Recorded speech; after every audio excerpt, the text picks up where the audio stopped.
ये बाजा बाजा बाजा में भी अंतर बा वही तनिक सा और बढ़ावा नीचे से बड़ा बड़ा कुल धुन चलल बा। राम यादव जी का हम लोगों के बीच में नहीं है। उन्होंने कभी विरहा से समझौता नहीं किया। एक घड़ी के गवैया बहुत कुल गावता है। वो पुरान हमके गीत याद आ गई मास्टर। एक अशोक तू समझ पहले हमनी के पुरनिया लोग बिरहिया लोग आवे पिया मोर मोरंग गईला अरे मोरवन के देश मोर पिया मोर न ले अइले बाजार पर रे देश मोर पिया मोर न ले अइले। क्या बात है।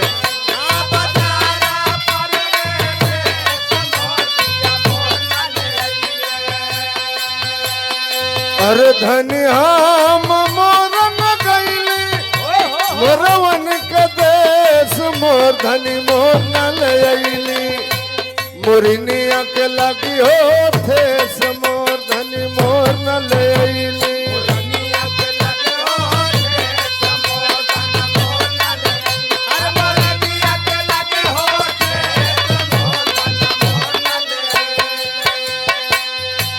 ये शैलेश बाबू की ओर से सुंदर माला और एक साफा दे करके सम्मानित किया। सार के गीत मेलही गीत उ मेला में गावल जा मेहरारू गावे पहले की जमाना में रेलिया पर चढ़ के जहाजिया से उतरी पिया रंग नवा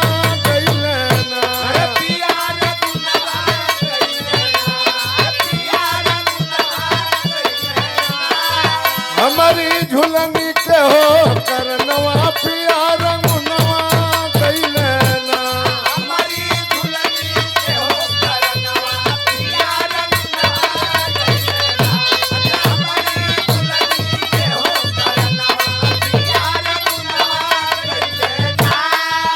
रवि साउंड सर्विस का कोई जोड़ नहीं है। भाई केदार यादव प्रोपराइटर इसके 100 रुपया माला देकर के आपने सम्मानित किया है। धन्यवाद।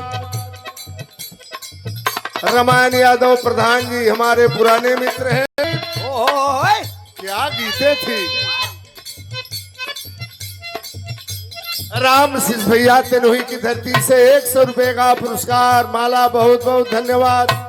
रेलिया न बैरी जहजिया न बैरी है पैसवा बैरी ना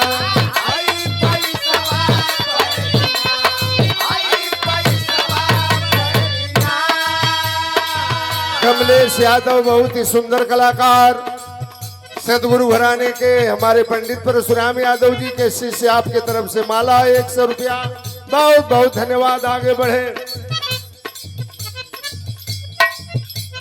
और ये भाई रविंद्र यादव उर्दैना से ये 200 रुपए का पुरस्कार बहुत बहुत धन्यवाद। समय ज्यादा हो रहा है।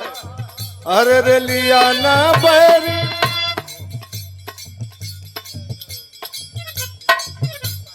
और पिंटू यादव समाजवादी पार्टी के नेता हैं विधानसभा सिकंदरपुर से रिजवी साहब के सिपाही हैं 50 रुपया बहुत बहुत धन्यवाद। सबके नमस्कार प्रणाम। रेलिया ना बैरी अरे जहाजिया न बैरी हई पैसवा बैरी ना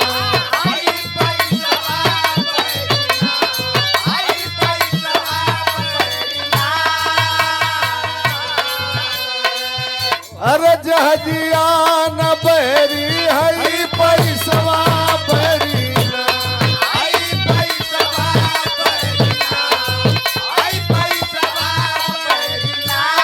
पिया के देश विदेश घुमवलस हई पैसवा बैरी ना पिया के देश विदेश घुमवलस हई पैसवा बैरी ना अरे पिया के देश विदेश घुमवलस हई पैसवा बैरी ना। श्री सुभाष यादव जी बंबई से 500 रुपए का पुरस्कार। गीत बा 2 लाइन सुना दें।